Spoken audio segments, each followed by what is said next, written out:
Saudara, menanggapi persoalan penyegelan SD Negeri 2 Wajo Bau-Bau yang kini telah viral di media sosial, pemerintah Kota Bau-Bau, Sulawesi Tenggara siap membayarkan ganti rugi atau satuan tanah. Namun harus sesuai dengan penilaian yang dilakukan oleh Kantor Jasa Penilaian Publik atau KJPP. Persoalan sengketa tanah SD Negeri 2 Wajo Kota Bau-Bau tak kunjung mendapat titik terang sejak ingkrahnya dari pengadilan 2024 lalu. Dan kini di awal tahun 2025, SD tersebut kembali disegel oleh pemilik lahan. Penyegelan kembali dilakukan sebab tak ada lagi kesepakatan antara Pemkot dan ahli waris. Sebab hingga saat ini ganti rugi atau santunan tanah belum dibayarkan dan tak kunjung mendapat titik terang. Pasalnya pemerintah Kota Bau-Bau siap membayarkan ganti rugi atau santunan tanah tersebut seperti yang disebutkan oleh putusan pengadilan bahwa harus dilakukan ganti rugi oleh pemerintah. Namun Pemkot Bau-Bau menilai pembayaran ganti rugi atau santunan tanah harus sesuai dengan keputusan dari KJPP atau Kantor Jasa Penilaian Publik.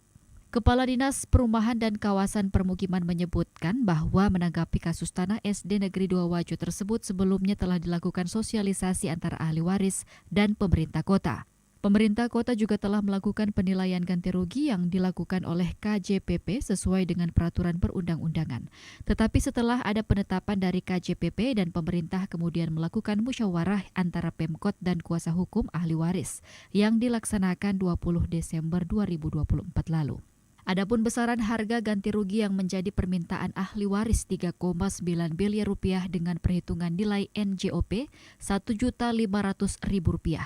Sedangkan besaran ganti rugi atau santunan yang ditetapkan oleh KJPP 1,3 miliar rupiah dengan NJOP 802.000 per meter. Nilai yang dilakukan oleh KJPP nilai tanahnya yaitu sebesar 972.177 rupiah per meter sehingga jumlahnya 1.319.245. Sedangkan transaksi yang dimaksud oleh ahli waris sebesar 1.600.000 per meter. Sementara itu, Dinas Pendidikan Bau-Bau mengatakan proses belajar mengajar di SD Negeri 2 Wajo Kota Bau-Bau harus terus berjalan, sebab rombel pada sekolah tersebut masih ada.